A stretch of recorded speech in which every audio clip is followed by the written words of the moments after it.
সংগ্রাম করেছি অত্যাচারের বিরুদ্ধে, বামফ্রন্টের অপশাসনের বিরুদ্ধে। আজকে আমাদের সংগ্রাম দিল্লিও যদি বাংলাকে বঞ্চনা করে, আমরা বলবো মাথা নত করব না, বঞ্চনা করবেন না।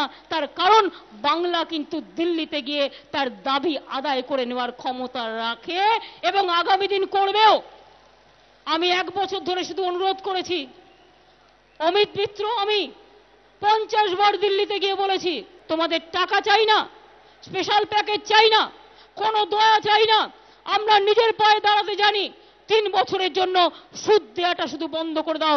এত সুদ আমরা দিতে পাচ্ছি না, ঘরে খাবার নেই, কাপড় নেই, বস্ত্র নেই, বাসস্থান নেই, সব কেড়ে নিচ্ছ কেন?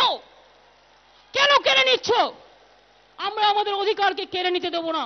দল বেঁধে all the MP, all the MLA নিয়ে প্রধানমন্ত্রীর কাছে গিয়ে যাবো যে আমরা দয়া চাই না, ভিক্ষে চাই না,